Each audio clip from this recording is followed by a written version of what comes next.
if you're not able to retain, all of as much of the company dollar as you were before, you're operating on a thinner operating margin, then you have to get efficient and reduce your human resource costs and just make it really less expensive to operate your businesses. How do you recruit and retain happy agents? I'm on a mission to answer that question by talking with the unsung heroes that empower real estate agents. I'm Seth Price.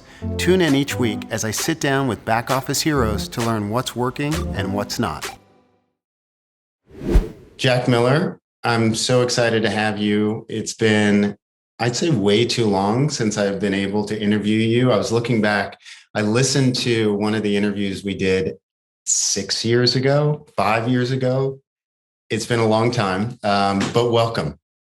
Yeah, thank you, Seth. I really appreciate it. I remember that interview, and you're right. It has been a long time. You guys are the leading management consultant that focuses 100% on real estate with T360, and you produce a lot of research. Like, you guys spend a lot of effort and time on research. I mean, the things that I'm aware about T3 Insights, the T3 Tech Marketplace, real estate trends, real estate almanac. Can you tell me a little bit about that focus and sort of give me some highlights of those things so people know what we're talking about? Yeah. The company really came out of a desire for good information, quality information about the industry. And Stefan Swanepoel started that journey over 20 years ago. Yeah. He was a former real estate executive. He ran a global brand. He ran ERA worldwide and had run very large real estate companies, both in the US and overseas in South Africa. In the course of his career, and after immigrating here to the United States, he just found there wasn't a resource that had really great information about what's happening in the industry. And so that's when he started researching and writing about the industry, and he started a series called Real Estate Confronts. He wrote about a half a dozen books about different issues in real estate. He had Real Estate Confronts the Internet, Real Estate Confronts affiliated services, kind of all these different things. And then about 16 years ago, he started this series, which is the Trends Report. Yeah. So he started writing the Trends Report, which each year goes through and talks about what are the big trends that are impacting specifically the real estate brokerage industry, and brokers, agents, teams, people that work in residential housing, but specifically in resale. So we don't do consumer demographics, and we except for some impact level type of stuff. And we don't do commercial or rental market. We really focus on the residential broker and that whole infrastructure. And so he started that series, and then I joined him. It'll be 8 years ago in October. So he and I have been working together since then. And then we now produce several pieces of research. We still do the Trends Report every year. We do this book every year, which is the Real Estate Almanac, which is a compendium. It's the top 1,000 brokerages. It's the top 500 technology companies. It's all the MLSs and the associations. It's all the real estate, the top 200 leaders in the industry. So it's a kind of a who's who of industry players, and then collect a lot of data behind that. Yeah. And now we do a monthly executive briefing, which you mentioned, T3 Insight. We cover kind of what's happening this month. One of the things that we're paying attention to right now. We also do a quarterly funding and merger and acquisition update. Now let's talk about what's happening in that. We'll want to talk about that too. Yeah, we should talk about that. So we spend a lot of time doing research, all for the purpose of providing better information, having better information. So when brokers come to us or teams come to us and they are making decisions about their business, that we've got really good grounding to talk about. Here's what's happening. We interviewed a ton of people. We've been looking at statistics and numbers and facts and stats and things that can help us understand, what's really happening. So it isn't the breaking news, but it's like, why is the news? Like, what's behind the news? Like, what's I that's definitely the challenge with the breaking news, is that it's often sensationalist. Like they write the headlines. They're smart. They write the headlines to get us to read it. but it doesn't really give you a sense of exactly what's going on. And of course, I love the content that you guys create. It has helped shape my view of this industry and, helped a lot of the decisions that we've made. And for full disclosure, we've worked with you over the years in many, many consulting capacities. So just to let everybody know that. Today I wanted to talk about a few things in particular. One was consolidation, which is, I'd like to start with, it seems like there are fewer and fewer brands and more of the agents are in fewer and fewer brands. So that type of, consolidation. So could be mergers and acquisition, but I'd love to hear your perspective on that, what you guys are seeing, and, what the trends are there. Yeah. So I think it's always a topic that people want to know about, because if you own a brokerage or if you're growing a brokerage, then having your finger on the pulse of, our company's being bought and sold right now. Could I sell my company? Yeah. Is it a good time to maybe acquire other companies? It hits a lot of buttons. It does a lot of things for people and understanding this business.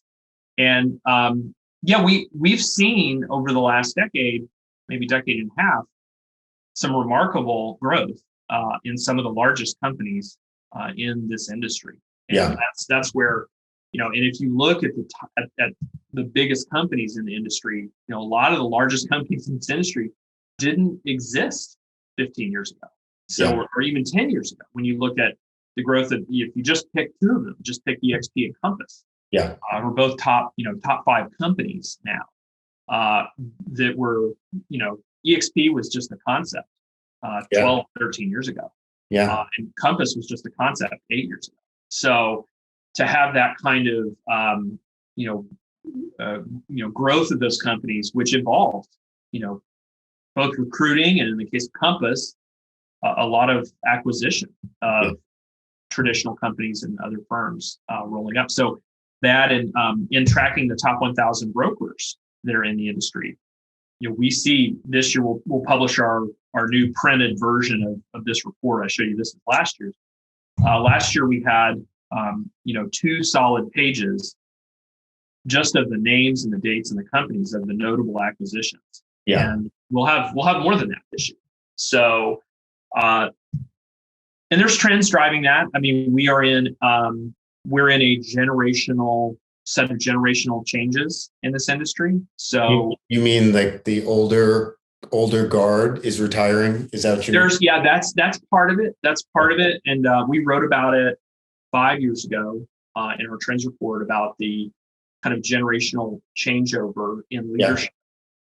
And so there are a lot of really great companies that have been run for the past 30, 40 years. And they either don't have a transition plan or don't want one, and are in the process of deciding to sell. And then there's other ones, obviously, that have a generational leader that's going to come in and run the next generation of it, and they're making big changes. And sometimes the big changes they're making are they're going to go acquire other companies in their market. So so that new leadership coming in, which doesn't happen overnight. It takes to have a generation that's been leading real estate brokerage transition out is really a 15-year cycle.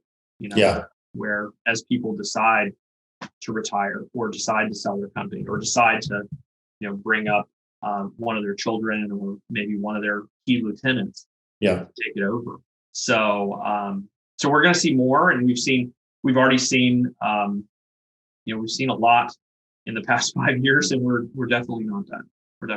It feels a little, I mean, it's almost like a double-edged sword. Oftentimes I'll have behind the scenes conversations, especially if you think about like the non-compensation model ways that people attract brokerages to join them, where it's just outright, money that they're paying. It seems short term, right? Like someone's gaining, usually the owner is gaining something, so they get something in their pocket, but it's not like some of it feels not strategic. except for when you're talking about the largest of them. Some of it feels like very opportunistic and a little bit distracting. What's your perspective on that? Am I reading that? I think there's some things that, that maybe people end up talking about with, and I want to be careful what I talk about too much, but there's some acquisitions that happen and you go, that doesn't make any sense. And it may not, based on the information you have. Yeah. Right? And that's not unusual. That's not unusual. But not a lot of acquisition activity is opportunistic. A lot of it is like, and when we talk about a strategic acquisition, that's like, oh, they're opening in a new market and they're going to go acquire, they're moving into a new footprint, or that's, even a few cases where it's like, oh, they're acquiring a different kind of business model that they can totally. That all makes sense to me. Yeah, like those are a little easier. Those are a little easier to see.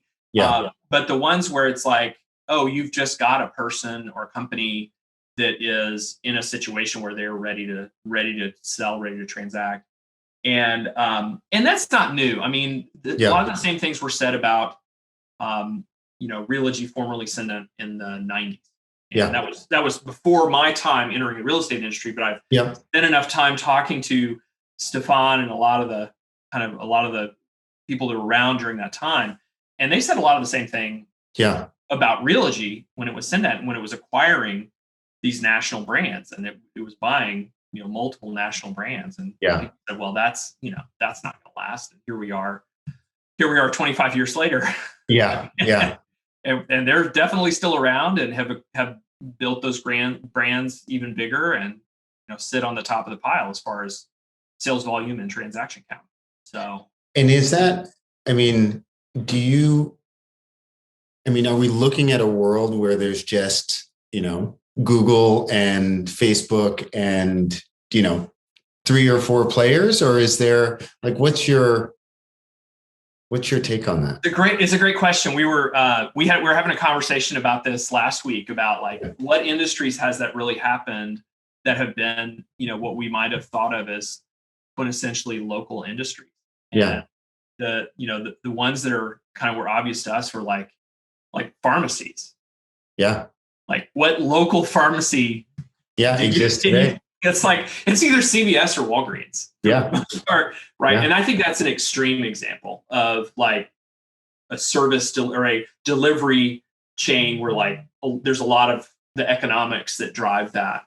I think independent real estate is not going to go away at all. And our organization doesn't believe it, because this is such, no matter where we might think we are on that consolidation curve, there's 86,000 companies in this industry. And that's just a lot of companies. Yeah. And the bar is so low or the barriers are so low for saying, hey, I'm a top agent. I want to start my own brokerage so I can keep more, and I want to bring a few people with me. Like there's that avenue is there for people. But I think the pressures are higher because these consolidations are bringing a lot of capital, a lot of technology, a lot of operational efficiency when you look at some of these bigger companies. And if you look at companies like HomeSmart, which has tremendous operational efficiencies because they built their own, they built a lot of their own stuff to be more efficient. If you look at companies like what EXP's doing, where they're like, well, we don't have to have a local brick and mortar. We can have a state level group of brokers that can, answer all the questions. Yeah, answer questions, make sure things are compliant. That's that was a lot harder to do 10 years ago. Yeah. So I think those kinds of but those, by the way, the benefits of that exist for independents. You just have to use them. You have to be savvy enough to use them, because you're coming up in a market where the bigger and bigger companies, they have the resources to throw at solving those problems. Well, it's really forcing folks into digital transformation. I mean, it's no longer, I don't want to say it's no longer optional. There are certainly players that they serve their market very well without being super, super efficient. but those are generational. And from my perspective, like, Rolodexes that are very, very deep and very wide. I think this last year showed that digital adoption was super important for the survival of your business. And and we got those calls. We got calls from some very large traditional brokers that maybe hadn't gone fully into digital, hadn't adopted necessarily transaction management or digital compliance or things like that. And they were in a little bit of a scramble. So I think we hit the fast forward button on that. So that's I think that's part of the equation. Yeah. The money is another part of the equation too. There's just a lot more capital in all areas of real estate. Where I remember talking to analysts 16 years ago. Yeah. I was invited to an event, and it was for a technology company, and there were some analysts there. And I was talking about one of our clients at my time, the client I had was using a digital technology. So they brought me in to talk about its impact on real estate. And I had like 2 or 3 analysts, and they're like, we don't know who to talk to about this. There doesn't appear to be anything happening in this space. And now there's like whole floors of those folks looking at real estate, and multiple large private equity companies are putting a lot of chips on the table with this industry. So that's a market dynamic that just speeds things up, makes things go faster. It seems still to be driving a lot of investment in technology, and also a shift that I hadn't seen for a while, but is a shift towards more back office tools, which, we're focusing on that more.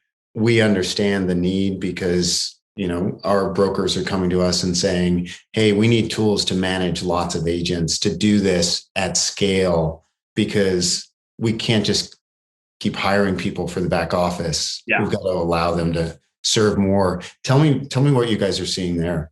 So we're definitely seeing, this is one that snuck up on us, or snuck up on the industry, I'd say, where, there was really no conversation in back office technology for a long time. Because kind of everybody had there's a few existing legacy players. They've been around for a long time. When you got to a certain scale, you just bought one of them. Yeah. And you just used them.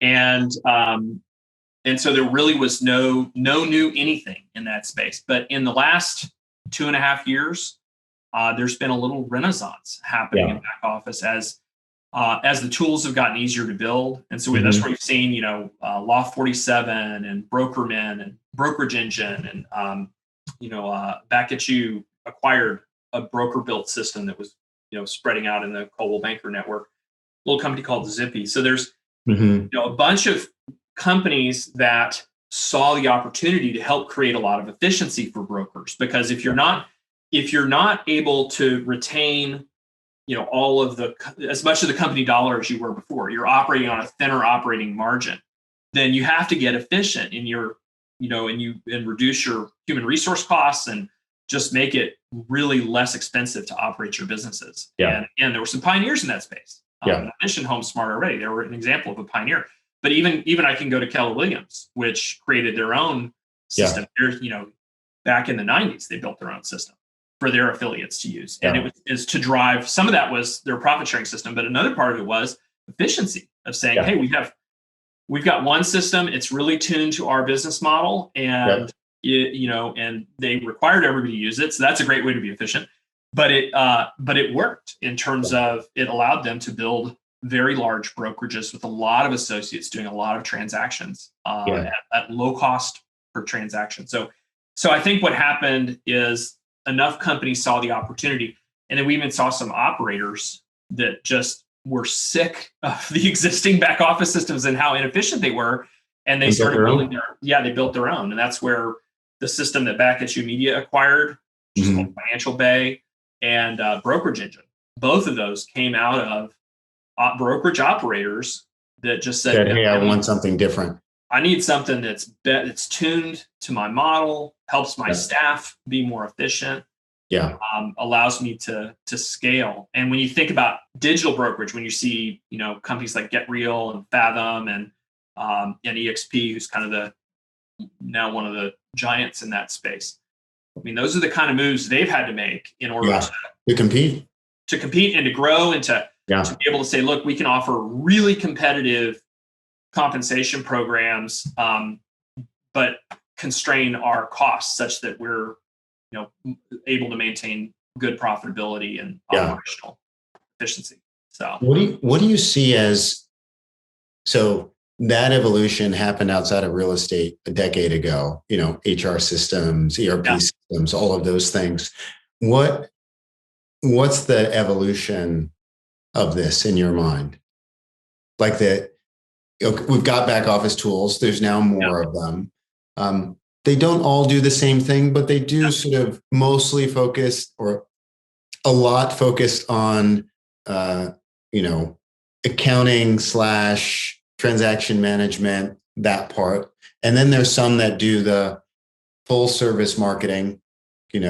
What's next there? I think we're moving into a world. We work with a lot of different brokers from different business models. Yeah, and I'll describe it as two extremes, but understanding that there's a lot of gray in the middle. There's a lot of gray. So kind of on one extreme, we see companies that are kind of building around a high self-service model where the agent can do a whole lot of things themselves. They have a very rich tool set that they plug into, and there's just a lot of capability for an agent who is probably already knowledgeable of the industry, has been transacting for a while, and they can plug in, or they can plug in and bring their team to plug in. And it's interesting to see even with Ben Kinney's company, Place, last week. Yeah, like that's another example of like, oh, those guys are creating an environment for people where there's a lot of back office support capability built into a business platform. Mm-hmm. And so it feels like the industry has these two poles of this one where like, hey, we're going to give you all the tools, we're going to hand you the instructions, and we're going to give you a very affordable transaction fee model or a low cost model, and you're going to run. And then on the other side, you have the brokerages are a lot more service oriented. And I think that's for me, that's one of the great untold stories of people talk about Compass and they say, well, they just threw money at people. It's like, no. We've had a bunch of companies acquired by Compass. Yeah. And yes, they did. They threw equity at people and financial rewards at people. But what's caused people to stick around is services to say, hey, we're going to eliminate, you don't have to hire, a marketing team to manage you, right? We can serve you with staff internally. And you see that in Sotheby's companies and Berkshire Hathaway Home Services companies and in a lot of the independent brokers that we work with. That's a differentiator. It's a differentiator. And a lot of the largest independents, if you look at what they do, they have a very full service model, also coupled with ancillary services like mortgage and title to make the whole thing a lot more profitable. Yeah. So I think we're seeing that sort of a world where, agents that know how to run their business and really don't want a lot of help or don't need a lot of help have options on one end where they can kind of pay a la carte or get a lot of tool set and run the business themselves. And on the other end of the spectrum, agents that don't want to have to hire their assistant or don't want to have to figure out all that stuff, and actually may make a lot more money working with a brokerage that provides a lot of services to them. So they can just focus on, I'm just going to go out and sell and be with people and get contracts signed. And I'm going to drop off a stack of contracts on my way to my next meeting. Right. Yeah. And that's the great thing about real estate is they're both valid. Yeah. both of those. And then there's the entire, like I said, there's an entire, there's the gray in between. I mean, entire spectrum. It's interesting that I've had the feeling from our customer base, because they have asked repeatedly for us to, in many ways, shift from DIY, which is where we'd offer, when we started, we offered a tool set. So you could just do it yourself. And many people said they wanted to do it themselves. But over time, it turns out people want to do it themselves, mostly because it sounds like it's cheaper Right. but not because they actually want to do it themselves. There are the few early adopters that, like to get into the code, but for the most part, those people want to do that. Don't build your business around those people. They're gonna figure it out anyway. Yeah, that's a bad idea. And so it's interesting, like we really, as a company have shifted what we do to really support the folks that are saying, yeah, I thought I wanted to do it myself, but I want it done for me so I can actually run my business. And there's certainly beginners, like super, super beginners that are choosing DIY, but mostly because they're in an organization that doesn't have an infrastructure or they don't know what they want yet. And so choosing do it for me, they're not exactly sure what they want done for them, which is a strange oxymoron. Yeah, it's exactly right, because most agents that agents entering the industry for sure should not. The first question we should not throw agents when they come in the industry is like, okay, well, which CRM do you want to use, or which marketing platform? Like, they need to learn the fundamentals of just the business, and what are the activities I need to be in, what are the things that so don't make them pick tools. And we've done that a lot with agents where it's like, come in, you get to bring your own whatever. And once you know what you're doing, that's a different, that's fine. Like once people learn the ropes and understand how they want to run their business, they can have a somewhat educated conversation about their tools. But yeah, I think that we have I think there's a lot more opportunity in selling the services and the capabilities. And we definitely are proponents of that in our program we run for brokers and teams, the T3 Fellows program. We talk a lot about people that come to us and say, well, I'm getting out competed in my marketplace. Maybe I need to change my commission plan. Well, maybe you need to get better at selling the things that you do well and finding the people that are going to value those things so you can deliver the things you're good at. Yeah. And then they get the value. And now you're in a healthy cycle. Yeah. You're like, you know what? I'm going to focus. Our company does really great marketing. Like that could be your thing. You're like, we have a really good sense for the market and producing really timely things that are great. And, but you need a platform to do that. You need and you have to be efficient to do that. Yeah. To do that well.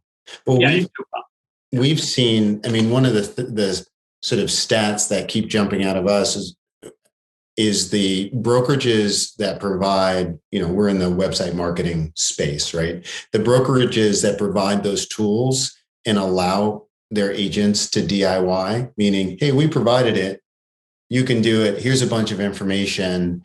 The adoption is 20% at best. That's being generous.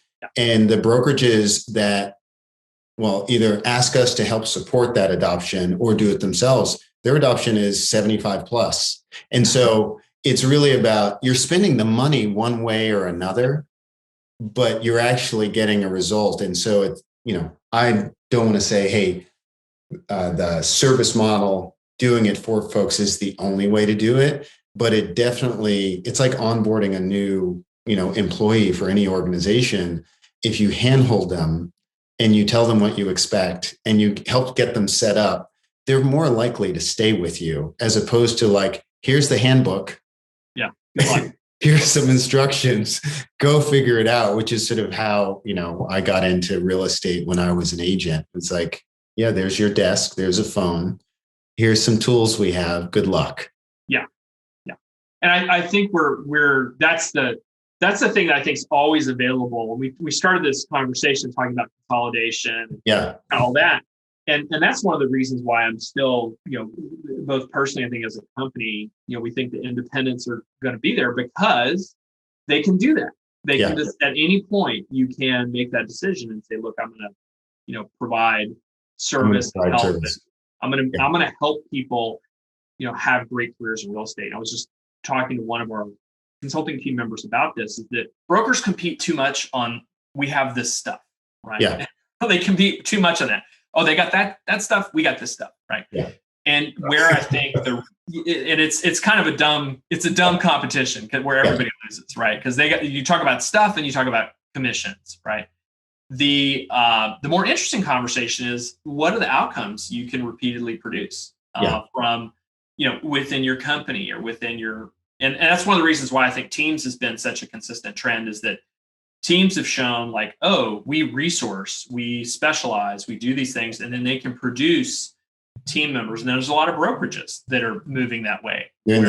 Oh, we provide resource to help people have these careers. And I think when you approach it that way, you go, actually our product is the careers of the agents that join our organization. That's in many ways a better conversation, because I mean, if you think about it, I mean, the folks that someone joining you, they can say all they want, but really what they want is they want help improving their business, their individual business. They don't want a better CRM. Like, yeah, they do sort of, but that's a mask for ultimately, can you help me make more money or be more successful or have more time, whatever those things are. Correct. Yeah, correct. And I think that's because if they, and Dean Cottrell, who runs our brokerage company, if they join you for the money, they're going to leave you for the money. Yeah. If they join you for value and leadership, then they're going to stick around for more of the same. And if you're and I think Seth, and we've been both on our individual leadership journeys, and then we know a lot of leaders in the industry, that's a constant evolution of self. And I think that's what I think that's what everybody wants. Doesn't matter where they go, is that they want to be around people that are solving the hard problems to make their teams better, make their company better, make their agents more productive. That's who you're going to end up following if the results really matter to you, right? So, can you walk me through like what you see in service models? Like, so we talked about the two extremes. We don't need to talk about the DIY because that's just, better tools, videos, whatever. And not that that's bad. There's stuff there. But tell me about what you're seeing with service models. Yeah, there's a few obvious places where we see a lot of brokers and teams, do things. Yeah. We see it in, transaction management, listing management, all the things that happen. Basically, as an agent, there are certain activities where once you get above a level of productivity, once you're above a certain level of productivity, you need to stop doing $20 an hour jobs or $25 an hour jobs, right? And I think a lot of agents come to that. I think it's more common than not, they come to that after having done it for too long. And then the moment they get a good assistant and then it frees them up, then the following year they make a bunch more money and they're like, what just happened? Right? So, obviously on the broker side, compliance management, but for the agent, things like listing management, list all the prep, all the, things to get a house ready to show, all the coordination, the little project you have to manage with each listing, very obvious to have that supplied as a service. All the marketing that goes with that, the creation of marketing materials, single property websites, MLS entry, all of those kinds of things, very obvious. So those are ones that I say are natural evolutions of the marketing. And then we see, and we have a lot of our brokers and teams, and we encourage them to do this, are things like continuous marketing programs. In terms of most agents, mid-career, top of their career, doesn't matter where. You said, what's one thing, if you did it better, you would make more money? And the answer, the majority of the time, is going to be if I did a better job of staying in touch with my network. And, making sure that they thought of me when they thought of real estate and all that. And that's been that's not a new teaching at all. What's different, I think, now is that brokers have more capacity to deliver scalable programs to say, look, I'm going to make sure, and I've got some pieces I'll wave at you. I keep things that get sent to my house. So, this is an agent who their brokerage. I get one of these every month from this agent who is our agent, Ashley, and their broker Realty Austin does a great job. Then these guys do. Nest Realty does a great job. They do. It's like their agents, like, and some companies are more digital, some are more print, some are more, some are more, when it was pre-pandemic, they did more events and more community outreach. But that whole like packaging that and saying, look, when you're joining our company, we're giving you a really powerful stay in touch marketing program. Maybe we've got a home valuation system where people get a regular report about the value of their home or their market. Those kinds of things are very packageable. And then we even see companies that will create specific growth programs and say, look, we have a program to teach agents how to farm a territory and how to build, like you've gotten your business to this certain level with your sphere, and now you want to add a territory and really go after listings. Okay, let's build a program for that. I think those are the kinds of things that that scale well, that are repeatable, that offer proven business value, and that as a broker you can kind of keep track of and improve year after year after year after year, to make it better and better and better. So, are you seeing brokers track like retention metrics and use them, or is that, because I ask often with many of the brokers that we work with, just how they measure the efficacy of their service model? What do you see? So mostly people don't track those numbers very well. It's like, and you gotta have, context for the industry is it's a huge industry, and you've got a lot of companies from very, very big to, very, very small. Yeah. But I would say broadly, most companies are not tracking retention and turnover as well as they should. And then I'd say even in the medium to large size companies, I'd say most of them, not only they're not tracking that very well, they're also not tracking the recruitment activity of their managers. Yeah. So there's a in an industry that's really driven by recruitment, I'm continuously surprised / not surprised at how that's not happening consistently. And I think part of it is people kind of fall into the manager recruiter role sometimes, and they end up deal doctoring and helping the agents they have versus going out and get.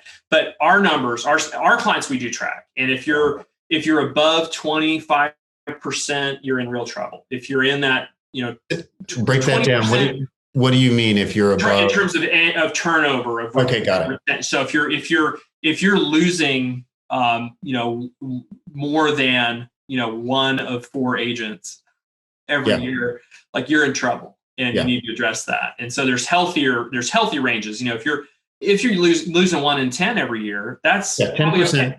Yeah.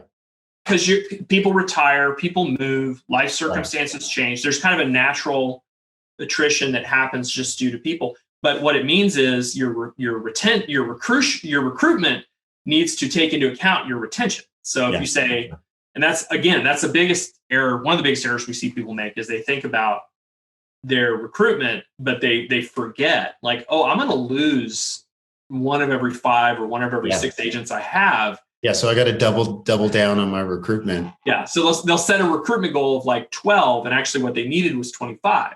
Yeah. So that's interesting. Yeah, that's very normal, I'd say, especially in the medium-sized brokerages. Yeah. It's a real problem. And the problem with that is it also drives the tension in the service compensation conversation, because as soon as you are waking up, I'm not going to say every day, but as soon as you spend more than a few mornings waking up in fear of certain agents leaving your company, you start making decisions differently. You're playing defense, not offense. And anybody listening, you need to play offense. Offense is the solution. Go out and figure out how to bring more people that you can turn into more productive agents than they are today. Like that's how you win. That's a good segue into, I'd love to talk a little bit about what you guys do with T3 Fellows, because you have consulted with quite a few brokerages that I admire. And I'm curious, tell me why you guys started it and what do you guys do? Yeah. That's so. We started the program called T3 Fellows. We're moving into it's in its 7th year right now. So it's been started it very early in my working with Stefan and the rest of the company, and it was built out of a lack of a place to bring committed business leaders who wanted to go through the mechanics of actually building better companies. Really work on them together, and to try to do it faster than they could do it on their own. That's where it came from. And then I call it, like, if you want a roadmap to grow your company, this is the best roadmap we have to give you, that has the steps and the thinking, and then the things that you need to do along the way. And now we're in our, I think we're recruiting into our 11th class of that program.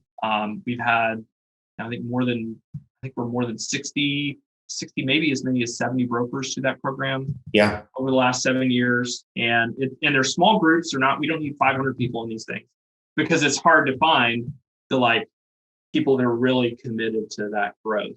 They have to have the time. I mean, it's not, you don't just agree to do it. You got to show up and actually do homework.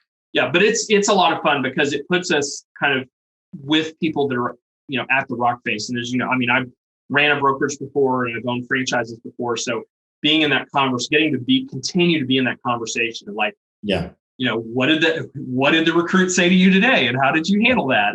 And you had this staff member decide to quit or had to move. How are you going to solve that problem? So it keeps us with the broker who's really, and the team. We also do a lot of work with teams in that program who are actively solving those those challenges in their business, and then to think about how do they work on their business, not just in it. How do they map out?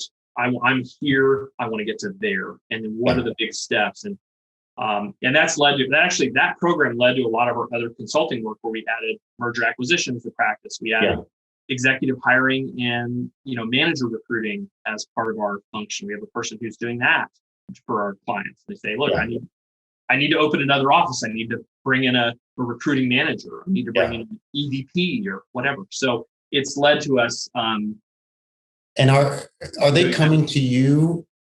So when someone is in the program, are they saying to you, I want to do this? Or I guess the thing, I listen to you say, hey, I'm here and I want to get to there. What does that generally represent? Is that a financial goal? Great question. Yeah, that's a great question. Usually, so we spend a whole month with people who go through that program on answering that question.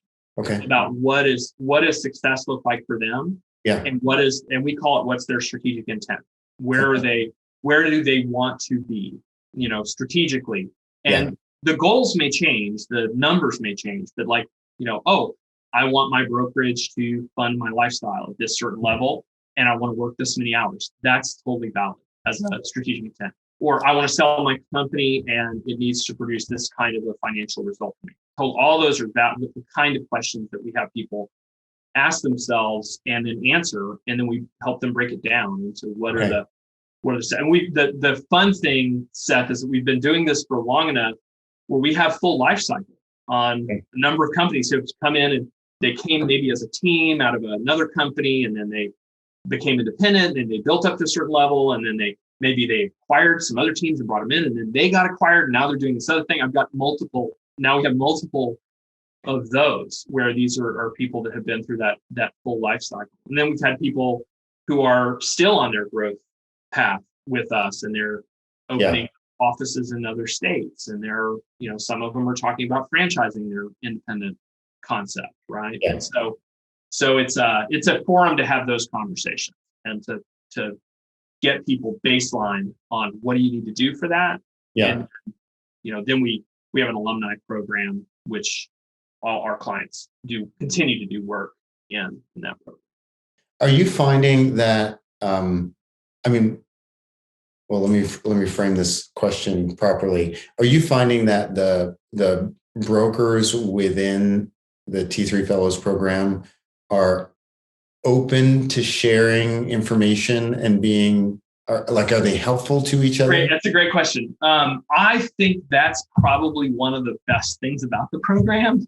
Is that we have some ground rules for how information is shared and what's confidential. And we also, when people first go to the program, they're in a group that's not geographically competing with them at all.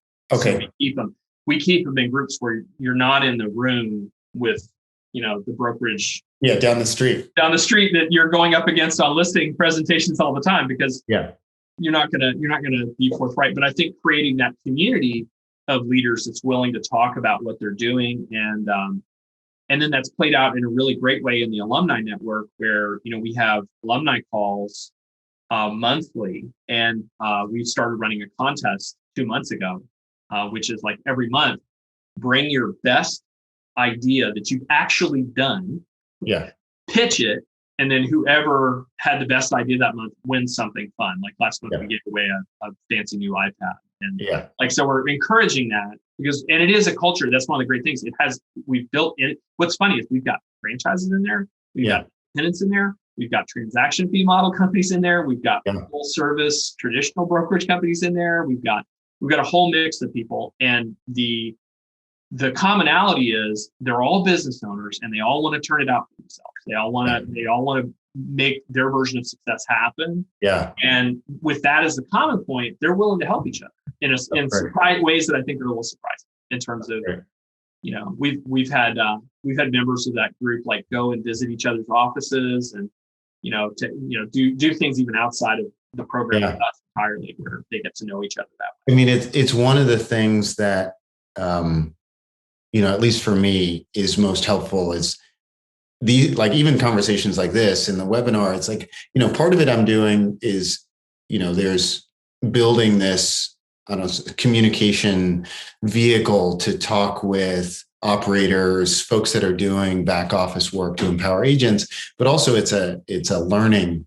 opportunity, right? It's like the more of these conversations that you have to understand what other people are doing and then double click on those, it helps you have enough information to make your own decision.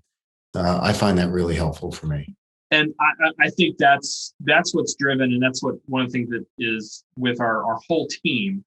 I think that it's a learning-based team. Yeah. I'm in it personally as I am a career consultant. I love to learn and so learn other people's businesses and help them work on it. And then every member of our 26-person team now has that orientation. If they're working with clients, they want to learn about that client's business and they're curious and want to bring new things in that are going to move a client's business forward. So that's the really joyful part. Being awesome. Yeah. Jack, thank you so much. This has been really helpful. I always love chatting with you. I'm sorry we haven't been able to do it at conferences lately. That's usually where we get to, have a beer and have a chat. But we will. That's coming soon, I feel. I know. It is definitely coming soon. Yeah. Thank you so much.